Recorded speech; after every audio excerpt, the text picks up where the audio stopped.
बिस्मिल्लाहिर्रहमानिर्रहीम। अस्सलाम वालेकुम। आज हम पढ़ेंगे फार्माकोलॉजी 2 से चैप्टर ENT के जो ड्रग्स है, ठीक है, आई और ईयर के, और साथ में इसके नोज़ के भी कुछ ड्रग्स बताए गए हैं, ठीक है, जो कि इन सब के डिसऑर्डर में काम करते हैं, वो पढ़ेंगे। और ये बहुत ही इजी PPT है, बहुत ही इजी चीज़ें हैं। आपको बस इसमें कुछ ड्रग्स के नाम याद रखने हैं, बाकी इसमें ऐसा कुछ नहीं है जो आपको ना आता हो या उसमें कोई मुश्किल हो, ठीक है। So let's get started. सबसे पहले तो ये आपको वो ड्रग्स बताए गए हैं, ठीक है, जो इसका पहला सेक्शन है कि अप्थेल्मिक एंड ENT डिसऑर्डर में यूज़ होते हैं। अप्थेल्मिक वो होते हैं, अप्थेल्मिक का वर्ड जहाँ भी आता है उसका मतलब होगा आइज़, ठीक है। तो ये वो पहले वो ड्रग्स हम पढ़ेंगे जो कि आइज़ के डिसऑर्डर में काम करते हैं, ठीक है। आपको हमने एनाटॉमी ऑफ द आई पढ़ाई हुई है, आप वो वीडियोस देख सकते हैं। हमने ये पैथोफिजियोलॉजी में भी पढ़ा है, AHN में भी पढ़ा है, ठीक है। तो इसकी एनाटॉमी हम ऑलरेडी पढ़ चुके हैं, इस पे हम टाइम वेस्ट नहीं कर रहे हैं। बाकी आप इस डायग्राम से देख सकते हो जो भी चीज़ें हैं उसमें बयान की गई है। और अगर आपको डिटेल चाहिए तो आप पिछली वीडियोस देख सकते हैं, ठीक है, उसमें मैंने डिटेल से सब कुछ बताया हुआ है। आई होप कि आपको क्लियर हो जाएगा। अच्छा जी, अब हम आई के अंदर अगर कोई मसला आ जाए और उसके लिए अगर हम कोई दवाई, कोई मेडिसिन देते हैं तो उसके दो तरीके होते हैं। एक होता है लोकली, या उसको हम टॉपिकल कहते हैं, और दूसरा होता है सिस्टमेटिकली या सिस्टमिकली, ठीक है। लोकली वो होते हैं जब आपकी कोई चोट लग जाए, कोई मसला हो जाए, उसके ऊपर आप कोई ट्यूब लगाते हो, ठीक है, या फिर इस तरह का कोई ऑयल है, कोई जैसे आइज़ के वो ड्रॉप्स आते हैं, ईयर के ड्रॉप आते हैं, वो क्या होते हैं लोकली के, आप उसी जगह के ऊपर लगाते हो, ठीक है। इसको हम टॉपिकल कहते हैं या फिर लोकली कहते हैं। दूसरा है सिस्टमिकली। सिस्टमिकली वो ड्रग्स होते हैं जो आप मुंह के ज़रिए खाते हो या फिर IV इंजेक्शन के ज़रिए आपको लगाया जाता है, जो आपकी पूरी बॉडी में फैलते हैं, ठीक है, और वो जाके फिर अपने जहाँ पे उसने काम करना होता है वो करे। लेकिन इसमें क्या होता है कि आपको उसी जगह पे नहीं लगाया जाता, जैसे कोई ड्रॉप वगैरह डाला जाता है ना आंखों में, तो इस तरह वो नहीं है। ये आप जैसे टैबलेट खाते हैं, दवाई खाते हैं, ठीक है, उस तरह आपने लेना होता है। तो लोकली में क्या होता है, लोकली मतलब जो ऊपर लगाते हैं उसमें आई ड्रॉप्स, आइंटमेंट्स का मतलब ये जो लिक्विड या जो क्रीम से होते हैं, ठीक है, जैसे कि अक्सर वो लगाते हैं आइज़ में, जब किसी के आई में चोट लग जाए तो वो, या कोई मसला हो, इन्फेक्शन वगैरह हो, तो उसमें क्या करते हैं वो लगाते हैं, ठीक है, क्रीम से होते हैं ऊपर से। इसके अलावा इंजेक्शंस भी होते हैं, ठीक है, पीरी ऑक्यूलर और इंट्रा ऑक्यूलर। ये जो है आइज़ के अंदर स्पेसेस हैं मुख्तलिफ़ किस्म के, जो कि प्रेशर या उसके अंदर लिक्विड होता है, ठीक है। तो इसी तरह हम उसके ऊपर लगाते हैं या फिर आई के अंदर जो है ड्रॉप्स डालते हैं। ये सारी चीज़ें टॉपिकल में आती है। सिस्टमिकली जो होते हैं उसमें आप ओरली दोगे या फिर इंट्रावेनस दोगे, IV के ज़रिए दोगे, ठीक है। अच्छा, जब आप ये ड्रग देते हो, फॉर एग्ज़ाम्पल कोई ड्रॉप आप डालते हो आई के अंदर, तो पहले वो क्या करता है, प्री कॉर्नियल एरिया मतलब आई के बिल्कुल सामने वाला जो एरिया होता है उसको हम कहते हैं प्री कॉर्नियल, कॉर्निया से पहले का जो एरिया होता है, ठीक है। यहाँ पे हम डाल देते हैं तो यहाँ से वो ड्रॉप अंदर की तरफ कॉर्निया में जाता है, फिर मज़ीद अंदर इंटीरियर सेगमेंट में जाता है, और फिर इसके बाद कहा जाता है एक्वियस ह्यूमर, जो इसके बिल्कुल अंदर है, ठीक है, ये आइरिस के बिल्कुल पास होता है। तो इसी तरह वो क्या करते हैं, जो ड्रॉप होते हैं वो अंदर स्लोली जाते हैं और जहाँ पे उसने काम करना होता है वहाँ पहुँच जाते हैं, ठीक है। इसके अलावा हम उस ड्रग्स में कुछ चीज़ें देखते हैं, मतलब एक ड्रग में क्या क्या चीज़ें होनी चाहिए कि वो मतलब सही काम करें। तो सबसे पहले तो ड्रग कंसंट्रेशन, कि ड्रग जितना चाहिए, जितनी ड्रग आपकी आँख के लिए ज़रूरी है वो उतना आप दे रहे हो या नहीं दे रहे हो, ठीक है, ड्रग की जो मकदार, जो कंसंट्रेशन होती है। इसके अलावा विस्कोसिटी मतलब किसी चीज़ का गाढ़ापन मतलब ये कि कोई चीज़ कितना किसी चीज़ में हल हो सकता है या कितनी उसकी नरमी और सख्ती है। जैसे आप वाटर और पानी और शहद को ले लें, तो शहद की विस्कोसिटी ज़्यादा होती है, मतलब वो ज़्यादा गाढ़ा होता है, ठीक है, और पानी कम गाढ़ा, बल्कि गाढ़ा होता ही नहीं है, तो विस्कोसिटी कम है। विस्कोसिटी का मतलब गाढ़ापन आप ले सकते हो।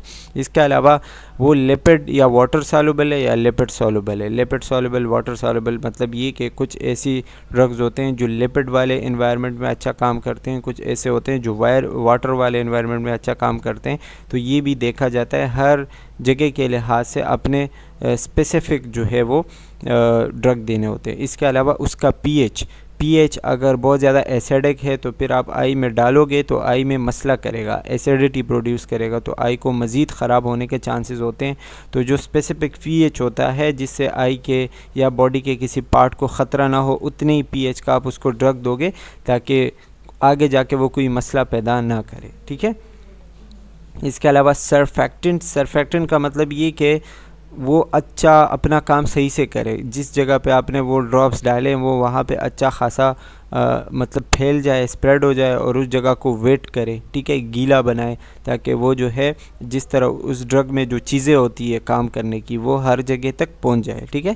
इसके अलावा रिफ्लेक्सिव टीयरिंग, कुछ ड्रग ऐसे होते हैं जो टीयरिंग प्रोड्यूस करते हैं, ठीक है, आंसू लेके आते हैं। तो आंसू का फ़ायदा ये होता है कि अगर आपके आँखों में कोई बैक्टीरिया है या कोई गंद वगैरह है, ठीक है, तो जब हम वो ड्रग देते हैं, ठीक है, तो उससे आंसू पैदा होते हैं और उससे क्या फ़ायदा होता है कि जो गंद है या जो भी बैक्टीरिया है, ठीक है, उसको बाहर निकाल देते हैं। आंसू बाहर आते हैं ना, तो उसके साथ साथ वो गंद भी बाहर की तरफ आता है। इसके अलावा प्रिजर्वेटिव जो है वो मतलब ऐसी चीज़ें होती हैं कि ड्रग का एक ऐसा फ़ायदा होता है या एक ऐसी प्रॉपर्टी होती है कि वो आपके आँख के अंदर रहें और वहाँ पे अपना काम करें और वहाँ जो चीज़ें प्रिजर्व होनी चाहिए, जो चीज़ें महफूज रहनी चाहिए उसको महफूज रखें, बाकी जो चीज़ें नहीं होनी चाहिए या जो चीज़ें ख़राब है, जो बैक्टीरिया वगैरह, उसको किल करे, ठीक है।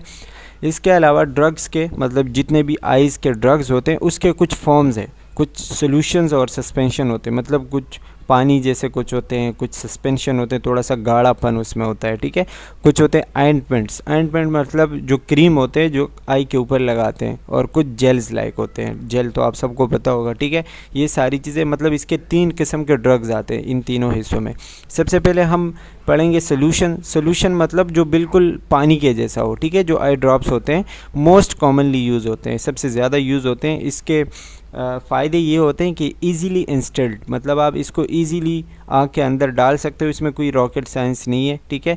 और ये जो है लेस इंटरफेयर टू विजन, इसका नज़र के साथ कोई लेना देना नहीं, मतलब इसकी वजह से आपकी नज़र नहीं ख़राब होती और इसकी वजह से आपको कोई दूसरा मसला भी नहीं होता, मतलब ये कि कोई साइड इफ़ेक्ट भी नहीं होता ज़्यादातर, ठीक है। इसके डिसएडवांटेज की बात करें तो डिसएडवांटेज मतलब ये कि शॉर्ट ऑक्यूलर कंटैक्ट टाइम, कि ये वहाँ पे आइज़ के अंदर बहुत शॉर्ट टाइम के लिए रहता है, ज़्यादा टाइम के लिए नहीं रहता। इम्प्रिसाइज एंड इनकंसिस्टेंट डिलीवरी मतलब ये कि आपको नहीं पता चलता कि एक ड्रॉप के अंदर कितना मेडिसिन गया है। अगर आप 2 ड्रॉप डाल रहे हो तो शायद एक ड्रॉप छोटा हो एक बड़ा हो, तो उसमें जो है वो जो मेडिसिन की तादाद है वो सही नहीं होगी, डिलीवरी सही नहीं होगी, ठीक है। तो इसमें एक डिसएडवांटेज ये है। और इसके अलावा फ्रीक्वेंट कंटामिनेशन ये कि वो शायद गंदा हो जाए, आप उसको कहीं भी रखते हो तो उसके टिप से या उसके बोतल पे जो है वो बैक्टीरिया वगैरह लग सकते हैं, ठीक है। तो वो बैक्टीरिया फिर आपके आइज़ में भी जा सकते हैं, आपके हाथों से जो है वो मिल सकते हैं। तो ये इसके डिसएडवांटेजेस है, लेकिन आप अगर इसका सही से ख्याल रखोगे तो ये ज़्यादा कुछ ख़तरनाक चीज़ें नहीं है। बाकी ये जो सॉल्यूशंस है ये ज़्यादा कॉमन होते हैं और अच्छे से काम करते हैं। दूसरा है सस्पेंशन भी एक सॉल्यूशन की तरह होता है, एक पानी की तरह होता है, लेकिन इसमें कुछ चीज़ें हल की हुई होती है। जैसे आप कोई दवाई खाते हो, जैसे सिरप होता है, ठीक है, कोई शरबत, और उसमें जो है हल की हुई चीज़ें होती है, छोटे छोटे दाने होते हैं, उसमें कोई चीज़ सल्यूट डिज़ोल्व हो, ठीक है, उसको हम कहते हैं सस्पेंशन और सोल्यूशन में फ़र्क ये है कि सोल्यूशन बिल्कुल लिक्विड, बिल्कुल पानी की तरह होगा, उसमें कोई भी चीज़ें डिज़ोल्व ज़्यादा होती तो है लेकिन वो बिल्कुल हल हो चुकी होती है, बिल्कुल सामने नज़र नहीं आती। सस्पेंशन में आपको थोड़ी बहुत चीज़ें नज़र आती है और अगर आप उसको बहुत टाइम के लिए रखते हो तो उसके जो अंदर चीज़ें होती है, जो सल्यूट होती हैं, वो नीचे की तरफ बैठ जाती है, ठीक है। तो फिर आप जब उसको मतलब डालते हो आइस के अंदर तो आपने उसको शेक करना होता है, पहले जो है उसको हिलाना होता है ताकि आगे जाके वो सारा सब कुछ मिक्स हो जाए और सही अमाउंट ऑफ जो ड्रग है वो आई के अंदर जाए। इसमें भी वही चीज़ बताई गई है। इसमें जो है नंबर 3 जो है ऑइंटमेंट जो है वो पेट्रोलेटम और मिनरल ऑयल इसके अंदर होते हैं, ठीक है। ये ज़्यादा देर तक आइज़ के अंदर रहते हैं, जो क्योंकि क्रीम है, क्रीम आप लगाओगे अपने आई लिड और आई लैशेस के ऊपर तो ज़ाहिरी बात है वो ज़्यादा देर तक रहेंगे, लेकिन इसकी वजह से आपका विज़न डिस्टर्ब हो सकता है। जब तक वो आपके ऊपर, आपके आइज़ के ऊपर लगे हुए हैं तो आपको शायद कोई चीज़ सही से नज़र ना आए। इसके अलावा है जेल्स। जेल जो है वो पॉलीमर बेस्ड एक्वियस जेल है। मतलब ये पॉलीमर क्या होता है, लॉन्ग चेन ऑफ कोई भी मोनो जो उसके यूनिट्स होते हैं, ठीक है, मतलब कोई भी छोटी छोटी चीज़ें एक बहुत बड़ी चेन बनाए उसको हम कहते हैं पॉलीमर। ये क्या करते हैं कि जब ये आप लगाते हो तो इससे डिफ्यूजन के ज़रिए या फिर इरोजन के ज़रिए इसके अंदर जो लिक्विड या फिर जो ड्रग्स होते हैं वो फैल जाते हैं और अपना काम करते हैं जेल्स, ठीक है। इसके आपने जस्ट टाइप्स याद रखने के कौन कौन से टाइप्स हैं। अच्छा जी, अब हम आई के डिसऑर्डर के ऊपर आते हैं और उसके कुछ मेडिसिन पढ़ते हैं कि कौन कौन से मेडिसिन आइज़ के अंदर हम दे सकते हैं। सबसे पहले उसमें है बीटा एड्रेनर्जिक ब्लॉकर। ये हमने बहुत सारी चैप्टर में पढ़ा है, उसमें भी पढ़ा था, नर्वस में भी पढ़ा था, इसके अलावा हार्ट के उस चैप्टर में भी पढ़ा था, एपिनेफ्रिन, नॉर एपिनेफ्रिन, वो सारी चीज़ें हैं इसमें, ठीक है। तो इसमें बीटा एड्रेनर्जिक ब्लॉकर जो है वो पहले ड्रग्स है जो कि हम आई के ट्रीटमेंट में दे सकते हैं। स्पेशली हम ये ग्लूकोमा में देते हैं, जब किसी को ग्लूकोमा का मसला है, आई डिसऑर्डर, ठीक है, तो उसमें हम बीटा एड्रेनर्जिक ब्लॉकर्स देते हैं। ये क्या करते हैं कि जो बीटा रिसेप्टर होते हैं आइज़ के अंदर, स्पेशली सीलियरी बॉडी के ऊपर, उसको जाके बंद कर देते हैं। जब वो बंद होंगे तो जो एक्वियस प्रोडक्शन होता है, जो ज़्यादातर लिक्विड प्रोड्यूस होता है, वो बंद होगा और इसकी वजह से जो प्रेशर होता है जो उस लिक्विड की वजह से प्रोड्यूस होता है वो कम हो जाएगा। सिंपली ये कि जो बीटा रिसेप्टर आइज़ के अंदर मौजूद होते हैं वो लिक्विड प्रोडक्शन करते हैं, तो जब आप उसके बीटा एड्रेनर्जिक ब्लॉकर देते हो तो वो मेडिसिन जाके उस लिक्विड प्रोडक्शन को बंद कर देते हैं, जिसकी वजह से जो प्रेशर आइज़ के अंदर होता है वो कम हो जाता है और ग्लूकोमा जो है वो ट्रीट हो जाता है। इसके एग्जांपल आपको बेटाज़ोलोल और टिमोलोलोल बताए गए हैं, ठीक है। ये मतलब ड्रग्स है बीटा एड्रेनर्जिक जो कि आप आइज़ के ग्लूकोमा में दे सकते हो। इसके अलावा साइड इफ़ेक्ट इसके क्या है, ब्रेडिकार्डिया, हार्ट ब्लॉक, ब्रोंकोस्पेज़म, हाइपोटेंशन, ये साइड इफ़ेक्ट होते हैं क्योंकि ये जो है हार्ट रेट को कम करते हैं, ठीक है। तो as a side effect bradycardia इसका एक साइड इफ़ेक्ट हो सकता है। कब आप ये नहीं दे सकते, कंट्रा इंडिकेशन क्या है, हाइपोटेंशन में नहीं दे सकते क्योंकि ये ऑलरेडी हार्ट बीट या हाइपोटेंशन करा रहा होता है। अगर किसी को ऑलरेडी हाइपोटेंशन है तो आप उसको नहीं दे सकते, या किसी को साइनस ब्रेडिकार्डिया है, ठीक है, एवी ब्लॉक जो हार्ट वॉल्व्स होते हैं वो ब्लॉक है, या कॉपडी है, मतलब रिस्पायरेटरी सिस्टम के जो डिसऑर्डर होते हैं, ठीक है, सांस लेने में कोई मसला है, तो उनको आप नहीं दे सकते क्योंकि ये उन चीज़ों को मज़ीद स्लो कर देता है, तो हमें नहीं स्लो करना, इसलिए हम उन मरीज़ों में ये नहीं देते। अच्छा, दूसरा जो ड्रग है that is adrenergic agonist. Adrenergic agonist क्या काम करते हैं, इसका मैकेनिज्म ऑफ एक्शन क्या है, they decrease aqueous humour production to reduce resistance to aqueous outflow. ये भी सेम काम करते हैं कि एक्वियस ह्यूमर प्रोडक्शन को, जो लिक्विड होता है उसको कम करता है, उसके प्रोडक्शन को कम करता है। They reduce the formation of cyclic adenosine monophosphate. ये जो है एक केमिकल है, ठीक है, जो कि एक्वियस ह्यूमर को प्रोड्यूस करने में हेल्प करता है। तो जब आप ये एड्रेनर्जिक एगोनिस्ट देते हो तो ये इस केमिकल को बंद करते हैं। जब ये केमिकल बंद होगा तो ज़ाहिर बात है आगे जाके एक्वियस ह्यूमर प्रोड्यूस नहीं होगा और जो मतलब ग्लूकोमा है या जो प्रेशर है वो कम हो जाएगा। जैसे कि आपको एग्जांपल यहाँ पे दिया हुआ है डिपिवेफ्रिन, ये एक किस्म का ड्रग है as a prodrug of epinephrine. Epinephrine आपको पता है जो हार्ट बीट और इन चीज़ों को तेज़ कराने में हेल्प करते हैं। It has high lipid solubility, it penetrate the cornea more readily than epinephrine. मतलब ये उसका ड्रग है लेकिन ये ज़्यादा तेज़ी से आई के अंदर जाता है, और ये जो है जब आई के अंदर जाता है तो वहाँ पे मुख्तलिफ़ किस्म के एंजाइम होते हैं जिसको हम एक्यूलर एंजाइम कहते हैं, वहाँ पे ये एपिनेफ्रिन में कन्वर्ट होता है और अब आगे जाके अपना काम करता है। एड्रेनर्जिक एगोनिस्ट का ये ड्रग है, ठीक है। इसके एडवर्स इफ़ेक्ट आपको बताए गए हैं कि एडवर्स इफ़ेक्ट जो है इसकी वजह से हेडेक हो सकता है, ब्रो एक हो, मतलब जो फोरहेड होता है, जो पेशानी होती है, ठीक है, वहाँ पे जो है दर्द होगा आपको, विजन ब्लड होगी, एक्यूलर इरिटेशन, आई के अंदर जो है इरिटेशन, मतलब इस तरह की कोई घबराहट सी होगी, आपको चीज़ें सही नज़र नहीं आएगी, ठीक है। Systemic absorption can lead to tachycardia and hypertension.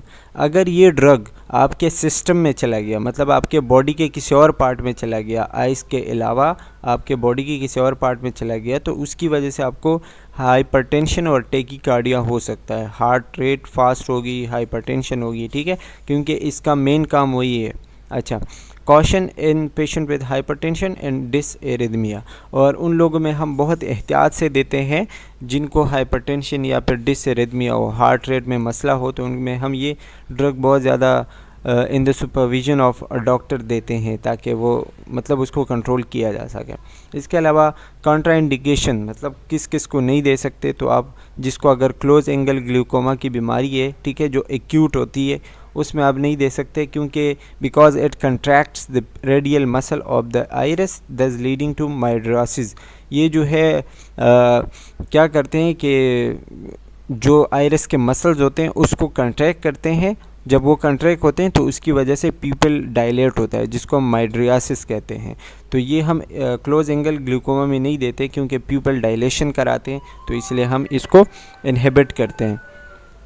इसके अलावा number 3 as cholinergic agonist. Cholinergic agonist जो है ये कोलिनर्जिक रिसेप्टर जो कि आइस के अंदर मौजूद होते हैं उस पे जाके काम करते हैं और ये मायोसिस कराते हैं। मायोसिस मतलब ये कि प्यूपल को कंस्ट्रक्ट कराते हैं। प्यूपल को कंस्ट्रक्ट क्यों कराते हैं? जब सीलियरी मसल कंट्रैक्ट होते हैं तो प्यूपल भी कंस्ट्रक्ट हो जाता है, thereby increasing the outflow of aqueous humour through canal of Schlemm. आपको पता है कि पीछे की तरफ आइस के अंदर एक कैनाल होता है, एक रास्ता होता है जिसके ज़रिए से लिक्विड बाहर की तरफ जाता है। तो जब हम ये वाले ड्रग देंगे तो वो कैनाल खोल देते हैं, ठीक है, और आगे जाके वो जो एक्स्ट्रा लिक्विड है, जो प्रेशर है, वो उसके ज़रिए बाहर निकल जाता है और जो प्रेशर होता है वो कम हो जाता है। इसमें जो है आपको पिलोकार्फिन, एको थायोपेट और फिजोस्टिगमिन के ड्रग बताए गए हैं। ये कोलिनर्जिक एगोनिस्ट है।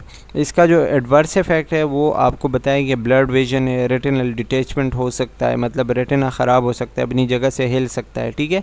डिक्रीज विजुअल एक्विटी, मतलब आपको चीज़ें सही नज़र नहीं आएगी। लोकल इरिटेशन, आई पेन और ब्रो पेन, इसकी वजह से जो है हो सकते हैं एडवर्स इफेक्ट। ये आपको बताए गए हैं। Circular muscles contraction, circular muscle होते हैं, ठीक है, आइरिस के अंदर, वो कंट्रैक्शन होते हैं। जब ये कंट्रैक्ट होते हैं तो यहाँ ये जो प्यूपिल है ये भी इसकी वजह से कंट्रैक्ट होता है। ये कोलिनर्जिक एगोनिस्ट का काम होता है, ठीक है।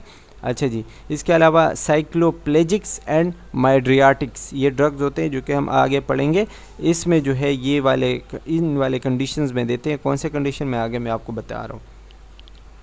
साइक्लोप्लेजिक ड्रग जो होते हैं ये that cause paralysis of the ciliary muscles. हमारे आइज़ के अंदर जो सीलियरी मसल होते हैं, साइक्लोप्लेजिक जब आप किसी को देते हो तो ये जाके उन सीलियरी मसल्स को रोक देते हैं, मतलब उनको एक किस्म का पैरालाइज करते हैं। अब हमने पैरालाइज क्यों करना है? जब हमें कोई आई की सर्जरी करनी होती है तो आइज़ में कोई मूवमेंट ना आए, कोई मसला ना आए, या आइज़ जो है ब्लिंक ना करे, या फिर जो है वो जो काम हमने करना होता है ड्यूरिंग सर्जरी उसमें कोई डिस्टर्बेंस ना आए, तो इसीलिए हम वो साइक्लोप्लेजिक्स देते हैं ताकि वो आई को पैरालाइज बनाए थोड़ी देर के लिए, ठीक है। इसके अलावा माइड्रियाटिक्स देते हैं। माइड्रियाटिक्स दैट डायलेट द प्यूपिल्स, वो ड्रग होते हैं जो प्यूपिल को डायलेट रखते हैं, ठीक है। तो ये भी हम सर्जरी के दौरान देते हैं।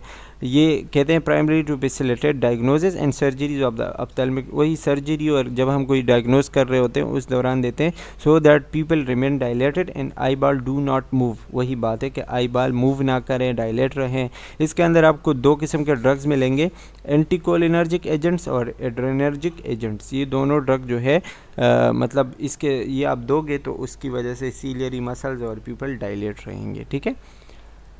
अच्छा जी, एंटीकोलिनर्जिक एजेंट जो है ये साइक्लोप्लेजिक कराते हैं, मतलब जो आइज़ के मसल है उसको पैरालाइज कराते हैं, और मेड्रियाटिक इफेक्ट तो आपको पता है कि प्यूपिल डायलेट कराते हैं। एंटीकोलिनर्जिक ये क्या कराते हैं कि जो मस्कुरेनिक रिसेप्टर होते हैं, जो मसल्स वाले जो रिसेप्टर होते हैं उनको ब्लॉक करते हैं, तो वो आगे कोई काम नहीं करते, वो रिलैक्स हो जाते हैं, प्यूपिल रिलैक्स होता है, और जो पैरालाइजिंग इफ़ेक्ट हमें चाहिए होता है वो हमें मिल जाता है, ठीक है। इसके side effect headache, eyebrow allergic reaction हो सकते हैं, और जो एंगल नैरो एंगल ग्लूकोमा अगर किसी को है तो उनमें ये चीज़ मतलब उनका वो मसला ज़्यादा हो सकता है। ये इनका एक साइड इफ़ेक्ट है।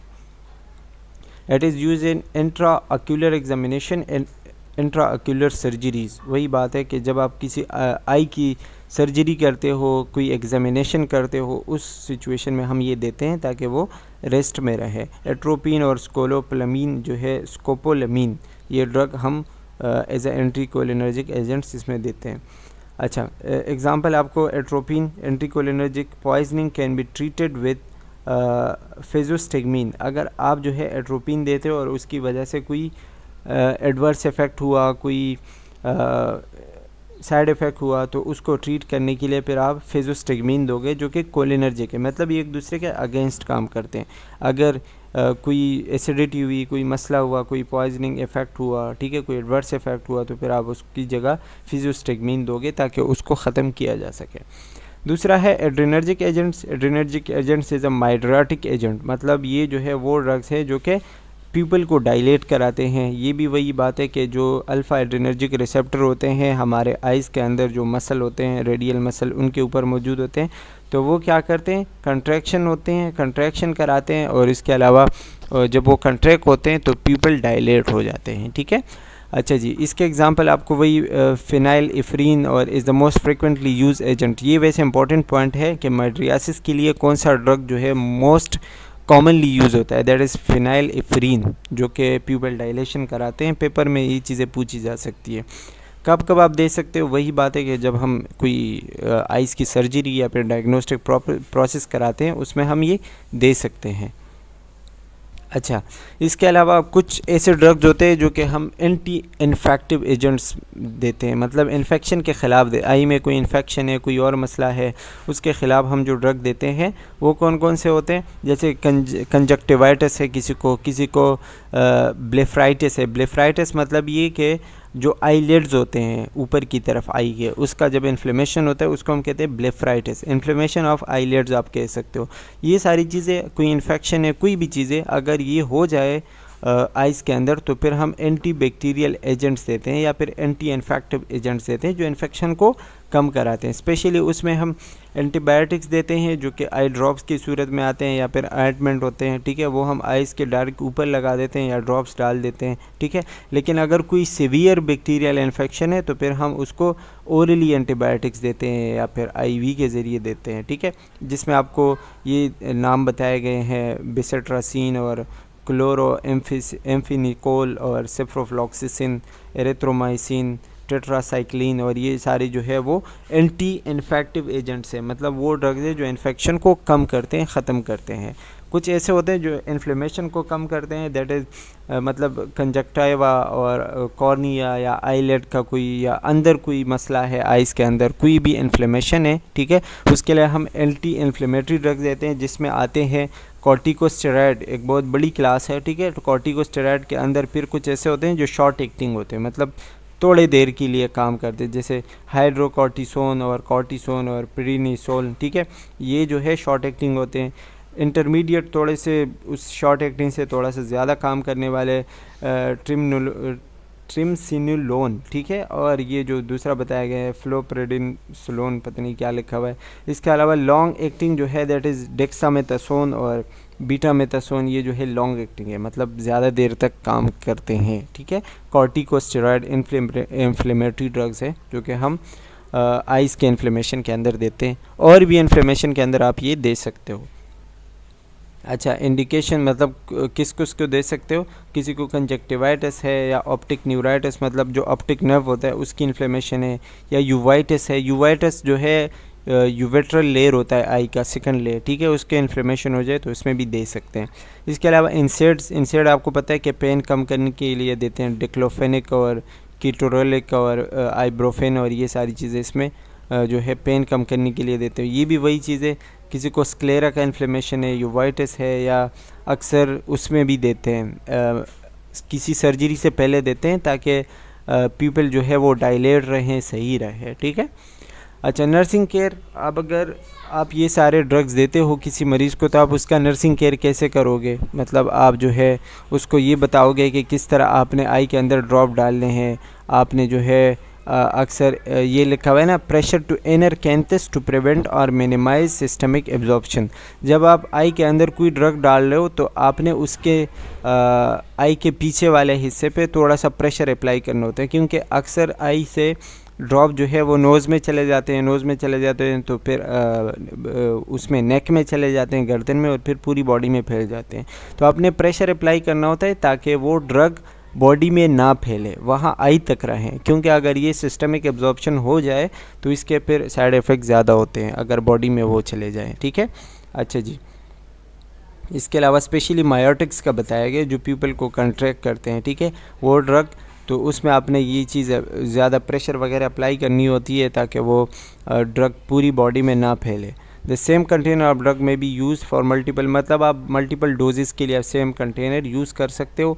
Avoid touching the I lashes, आपने जो है कंटेनर से अपने आई लैशेज़ और आई के अंदर वाले जो पार्ट्स होते हैं उसको टच नहीं करना है। अपने आप को जो है, अपने हाथ जो है वो साफ़ रखने हैं, हैंड्स बिफ़ोर और आफ्टर वॉश करने हैं, और इसके अलावा अपने एक सेपरेट टॉवल यूज़ करना है कि वो दूसरे बंदे यूज़ ना करें, क्योंकि शायद उनको फिर इन्फ्लेमेशन वगैरह होने के चांसेस होते हैं।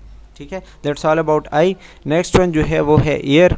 ईयर की हमने एनाटॉमी पढ़ी है, ये आप देख सकते 3 हिस्से होते हैं, आउटर, मिडल और इनर, ये हम ऑलरेडी पढ़ चुके हैं। इसके ड्रग्स पे आते हैं। कुछ ऐसे ड्रग्स होते हैं जो कि एंटीबायोटिक्स, आपको पता है एंटीबायोटिक्स है, एंटी फंगल है, एंटी इन्फ्लेमेटरी है, जो कि उस चीज़ के ख़िलाफ़, इन्फेक्शन, इन्फ्लेमेशन के ख़िलाफ़ काम करते हैं। ठीक है, एंटीबायोटिक आपको पता है, अगर मिडिल ईयर का कोई इन्फ्लेमेशन है, जैसे कि ओटाइटिस मीडिया है किसी को, ठीक है, inflammation of the middle ear होता है, ठीक है, ओटाइटिस मीडिया, तो उसके लिए हम एंटीबायोटिक्स या फिर एंटी फंगल देते हैं, जैसे कि इसमें लिखा हुआ है क्लोरा एम्फिनिकोल, ठीक है, जेंटामाइसिन, न्यूमाइसिन, ये जो है हम एज ए एंटीबायोटिक देते हैं ओटाइटिस मीडिया में, मतलब कान के मसले में।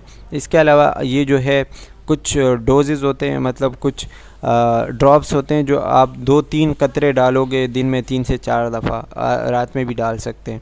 इसके अलावा एंटी इन्फ्लेमेटरी ड्रग्स होते हैं जो कि इन्फ्लेमेशन को कम करते हैं, आपको पता है, ठीक है। इसमें ज़्यादातर जो ड्रग यूज़ होते हैं that is corticosteroid year drop, जो हमने अभी पहले पढ़े। कॉर्टिकोस्टेरॉइड ईयर ड्रॉप जो है उसमें आप देख सकते हो, इसमें एल्यूमिनियम एसीटेट होते हैं और sometime use to treat mild inflammation, मतलब ये कोई थोड़ा सा इन्फ्लेमेशन है, कोई छोटा मोटा मसला है, उसमें आप ये एंटी इन्फ्लेमेटरी स्पेशली जो कॉर्टिकोस्टेरॉइड होते हैं वो दे सकते हो। और इससे एक किस्म की स्टिंगिंग सेंसेशन होती है। स्टिंगिंग मतलब ये कि इससे एक किस्म की बदबू या इसका एक स्मेल होता है, ठीक है, ख़राब सा, तो वो आपको फ़ील हो सकता है जब आप ये ईयर ड्रॉप्स डालोगे। अच्छा, इसके अलावा ईयर वैक्स सॉफ्टनर, हमारे कान के अंदर वैक्स होते हैं, मतलब ऐसी चीज़ें होती है जो कि गंदगी को अंदर जाने से रोकते हैं, ठीक है, एक वैक्स लाइक चीज़ें होती है। तो कुछ ड्रग जैसे होते हैं जो कि जब वो बहुत ज़्यादा सख्त हो जाते हैं तो वो एयर को बंद करते हैं। अब ये ईयर वैक्स सॉफ्टनर कुछ ऐसे ड्रग होते हैं जो उस वैक्स को सॉफ्ट करते हैं और उसको बाहर निकालने में हेल्प करते हैं, और वो हम कहाँ डालते हैं, ईयर कैनाल, जो कान का जो रास्ता होता है, जो ईयर कैनाल होता है उसके अंदर डालते हैं, ताकि जो सख्त हुआ हुआ ईयर वैक्स है, ठीक है, वो सॉफ्ट हो जाए, ठीक है, और जो मसला है ईयर का वो हल हो सके। इसमें जो एग्ज़ाम्पल है दैट इज़ डिक्यूसेट, और इसके अलावा ओलिव ऑयल आते हैं, सोडियम बाइकार्बोनेट और यूरिया हाइड्रोजन परऑक्साइड, ये कुछ केमिकल होते हैं, कुछ चीज़ें होती है जो कि हम कान के अंदर डालते हैं, उससे जो है ईयर वैक्स सॉफ्ट हो जाता है। कुछ और भी ड्रग्स होते हैं जैसे नोज़िया, वोमिटिंग एंड वर्टिगो और common symptoms of inner ear disorder. अगर किसी को इनर ईयर का डिसऑर्डर है, बिल्कुल अंदर कान का जो आखिरी हिस्सा होता है उसका अगर कोई इन्फ्लेमेशन है, कोई डिसऑर्डर है, ठीक है, तो आप उसको एंटीहिस्टामिन दे सकते हो। एंटीहिस्टामिन वो ड्रग्स होते हैं जो कि एलर्जिक रिएक्शन को कम करते हैं या एलर्जी के ख़िलाफ़ हम देते हैं। किसी को एलर्जी हुई है तो आप उसको एंटीहिस्टामिन दोगे, क्योंकि बॉडी के अंदर जब एलर्जी होती है तो हिस्टामिन एक किस्म का केमिकल होता है, वो ज़्यादा हो जाता है एलर्जी की वजह से, ठीक है। अब आप एंटीहिस्टामिन दोगे तो वो हिस्टामिन को कम करेंगे तो एलर्जी आपकी ख़त्म हो जाएगी। एग्ज़ाम्पल इसमें बीटा हिस्टीन और हाइसिन बताए गए हैं। ये आपको बताए गए हैं कि ये वो टेबलेट्स है या वो ड्रग्स है, ठीक है, जो आप पहले आप 16 mg लोगे दिन में 3 दफ़ा, फिर आप जो है उसको स्लोली कम करते हो, 8 mg पे आते हो और 1 टेबलेट लेते हो। तो ये जो है पहले जिस तरह मतलब वो चीज़ें कम होती है तो फिर हम ड्रग भी कम करते हैं, पहले हम ज़्यादा लेते हैं, फिर जिस तरीके से साइन सिम्टम सही होते हैं, बंदा अच्छा फील करता है, तो फिर हम ड्रग कम कर लेते हैं। इसके इंस्टिलिंग ईयर ड्रॉप्स, इंस्टिलिंग का मतलब जो कतरे होते हैं, ईयर ड्रॉप जो होते हैं उसको ईयर के अंदर डालना, इंस्टिलिंग आप कह सकते हो, ठीक है। आपने जो है मरीज़ को देख के डालना होता है, मतलब जो डॉक्टर ने जिस तरीके से प्रिस्क्राइब किए होते हैं, आपने हैंड वॉश करने हैं, पेशेंट को सुपाइन पोजीशन में लेटाना है और उसका हेड एक तरफ पे करना है, मतलब जो कान ख़राब हो उसको ऊपर करना है, जो सही है उसको नीचे करना है, ठीक है।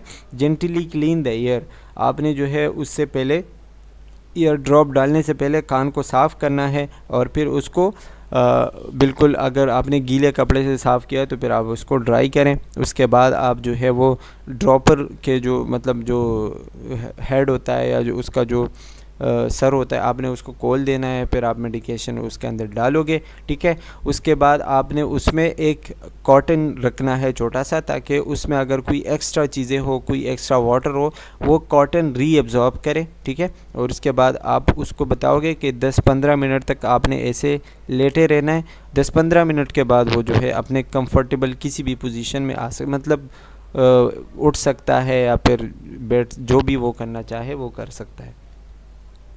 नर्सिंग केयर की बात करें तो इसमें वही बात है कि आपने जो है do not insert any foreign objects into the air canal, आपने मरीज़ को बताना है कि कान में आपने कोई भी फॉरेन ऑब्जेक्ट नहीं डालना, साफ़ करने के लिए या कोई भी सफाई करने के लिए कोई गलत चीज़ आपने नहीं डालनी, ठीक है। Instruct the client to take the drug as prescribed, जिस तरह आपको डॉक्टर ने बताया उसी तरह आपने ड्रग लेना है, ठीक है। इसके अलावा teach the client about the drugs expected effect and side effect, इसके अलावा आपने बताना है कि अगर कोई साइड इफ़ेक्ट हो जाए, कोई मसला हो जाए, तो आपने नर्स को या डॉक्टर को बताना है। एंटायर कोर्स, जितना भी आपने ड्रग मतलब जो कोर्स है वो आपने पूरा लेना है, बीच में नहीं छोड़ना, ठीक है। और if the client is prone for otitis after swimming और in a warm weather, instruct to keep ear canal dry. कुछ लोग ऐसे होते हैं जब वो नहाते हैं या फिर जब वो कोई स्विमिंग वगैरह करते हैं तो उनके आइज़ के अंदर पानी जाता है और उसकी वजह से जो है वो इन्फ्लेमेशन हो जाती है। तो आपने उसको ये बताना है कि आपने जो है फ़ौरन जब आप नहाते हो या स्विमिंग करते हो तो आपने फ़ौरन से पहले आपने जो है वो कान को जो है ड्राई करना होता है ताकि वो वाटर वहाँ ना रहे। इसके अलावा instruct technique two year drop installation, और आप ड्रॉप कैसे डालने हैं वो तरीका भी आपने बता देना है।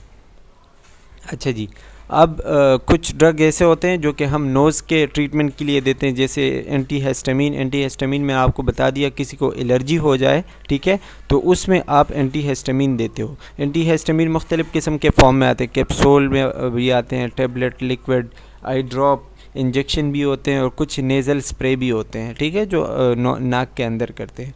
इसके एग्जांपल क्या है, सिट्राज़ीन, लोराटिडीन और डीफेनहाइड्रामीन, ठीक है। ये जो है ड्रग्स है जो कि एज अ एंटीहिस्टामिन हम यूज़ करते हैं। ये आपको उसके कुछ ग्राम बताए गए हैं, 1-2 कैप्सूल्स, और ये बताई गई है चीज़ें। साइड इफ़ेक्ट देखें तो ड्राउजीनेस हो सकती है, मतलब चक्कर आ सकते हैं, ड्राई माउथ या थ्रोट हो सकता है, डिजीनेस, हेडेक और अपसेट स्टमक, ये सारी चीज़ें इसमें हो सकती हैं एज ए साइड इफ़ेक्ट। इसके अलावा डीकंजेस्टेंट्स है। डीकंजेस्टेंट्स मतलब जब आपकी नाक बंद हो जाती है, आपके कान बंद हो जाए, स्पेशली हम नाक की बात कर रहे हैं, तो जब आपकी नाक बंद हो जाती है उसको खोलने के लिए जो हम ड्रग्स देते हैं उसको हम कहते हैं डीकंजेस्टेंट्स, ठीक है। कंजेशन को मतलब किसी भी बंदिश को, किसी भी रुकावट को खोलने वाले जो ड्रग्स होते हैं उसको हम डीकंजेस्टेंट्स कहते हैं। ये लिखा हुआ है कि stimulation of alpha adrenergic receptor which vasoconstricts. Alpha adrenergic receptor वो होते हैं जो वेजो कंस्ट्रक्शन कराते हैं, मतलब जो ब्लड वेसल्स होते हैं उनको नेरो कराते हैं, छोटे कराते हैं, ठीक है। तो ये जो डीकंजेस्टेंट्स होते हैं ये जाके उनके ऊपर काम करते हैं, ठीक है, उनके ऊपर असर करते हैं, उन अल्फा एड्रेनर्जिक रिसेप्टर के ऊपर। They decrease swelling and inflammation allowing more air. वो जो स्वेलिंग हुई है, जो इन्फ्लेमेशन हुई है उसको कम करते हैं ये ड्रग्स, और जब वो कम होंगे तो स्वेलिंग कम होगी, वो जगह जो पहले बंद थी वो सही हो जाएगी। इसकी वजह से जो एयर फ्लो है वो सही हो जाएगी, मतलब सांस लेने में आसानी हो जाएगी, जो बंदिश थी वो कम हो जाएगी, ख़त्म हो जाएगी, और जो म्यूकस था, ठीक है, वहाँ पे जमा हुआ वो बाहर आ जाएगा। तो जो डीकंजेशन है जिसकी वजह से नाक बंद थी वो अब सही हो जाएगा डीकंजेशन के बाद। ये जो है हम नेज़ल या फिर आई कंजेशन में यूज़ करते हैं, ठीक है, या फिर किसी को जो है नज़ला ज़ुकाम हो, किसी को फ़ीवर हो, या रिनाइटिस हो। रिनाइटिस मतलब इन्फ्लेमेशन आप नोज़ कह सकते हो, जिसमें नोज़ बंद हो जाती है, या साइनोसाइटिस है, या किसी को कोई एलर्जी है, तो इसमें आप डीकंजेस्टेंट दे सकते हो। इसके भी आपको ड्रग्स बताए गए हैं, सीडो एफेड्रीन और फिनाइल ठीक है, और ऑक्सीमेटाजोलिन। ये जो ड्रग्स है ये आपको उसके एडल्ट, चिल्ड्रन और नेज़ल स्प्रे, ये किस तरह आप जो है एडल्ट को 30 to 60 mg दे सकते हो, चिल्ड्रन को जो है आप 30 mg दे सकते हो, और अगर नेज़ल स्प्रे है तो आप 1 से 2 दफ़ा कर सकते हो, ठीक है। 1 से 2 स्प्रे आप कर सकते हो दिन में, 2 से 3 दफ़ा, या फिर उस जिस हिसाब से आपने डॉक्टर ने आपको बताया है तो इस हिसाब से आप कर सकते हो। इसके साइड इफ़ेक्ट देखें तो कन्फ्यूजन, हेडेक, नोज़िया, वोमिटिंग और हेलुसिनेशंस हो सकती है। हेलुसिनेशन मतलब ये कि जो चीज़ें नहीं होती आपको नज़र आएंगी, ठीक है, जो माइंड का एक गेम होता है। अच्छा जी, नोज़ ड्रॉप्स, वही बात है कि कैसे डालोगे। नोज़ ड्रॉप्स होते हैं जो कि हमने पहले बताया कि आप हाथ धोगे, अपने जो है नोज़ जो है बिल्कुल क्लियर होनी चाहिए, उसमें कोई मतलब ख़राबी या फिर कोई इन्फ्लेमेशन या कोई स्वेलिंग नहीं होनी चाहिए। अगर है भी तो उसके बाद मतलब बिल्कुल क्लियर हो, ठीक है, जिसमें आई ड्रॉप अंदर जा सके। और इसके अलावा वही चीज़ें आपको बताई गई कि जिस तरह आपने डॉक्टर ने बताया है वो आपने करना है, और फिंगर आपने नहीं टच करने, सफाई का ख्याल रखना है, ये सारी चीज़ें इसमें बताई गई हैं।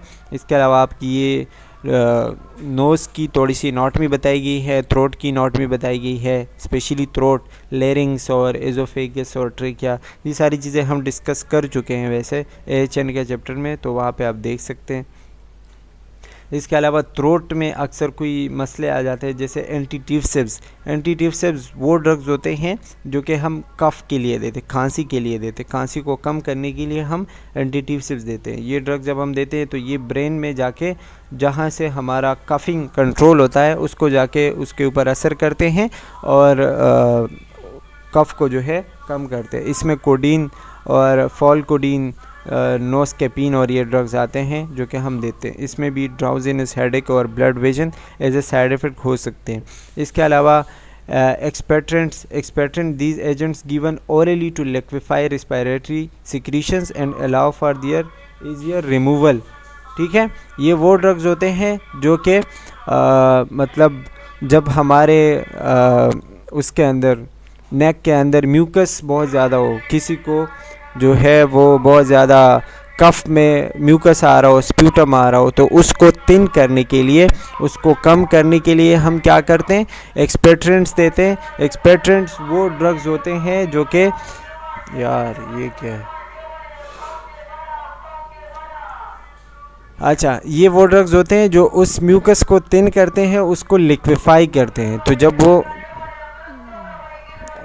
जब वो क्या करते हैं, मतलब जब आप वो ड्रग लेते हो तो वो म्यूकस आसानी से बाहर आता है, क्योंकि वो पानी सा बन चुका होता है, फिर बाहर आने में उसको आसानी होती है, थिन हो जाता है, ठीक है, और लूज़ हो जाता है। इसके जो एग्जांपल बताए गए हैं, गुआफिनिसिन और पोटाशियम आयोडीन, एम्यूनियम साल्ट, ये सारी चीज़ें बताई गई हैं, ये आप देख सकते हो। इसमें जो है जो मोस्ट इम्पॉर्टेंट है देयर इज़ गुआफिनिसिन, जो कि मोस्ट कॉमनली यूज़ होता है एज अ एक्सपेक्टेंट्स, ठीक है, और ये MCQs के हवाले से इम्पॉर्टेंट है। और ये क्या काम करते हैं, स्प्यूटम वॉल्यूम और उसकी जो विस्कोसिटी है, उसकी जो गाढ़ापन होता है, ठीक है, उसको कम करता है, मतलब उसको एक लिक्विड, एक पानी सा बना देते हैं जिसको बाहर निकालने में फिर आसानी होती है, ठीक है। इसका साइड इफ़ेक्ट वही डिजीनेस, ड्राउजीनेस, रेशेस और हेडेक होते हैं। And that's all about ENT drugs. I hope कि आपको क्लियर हो चुके होंगे, समझ आ गई होगी चीज़ें। Thank you for watching, take care, bye bye.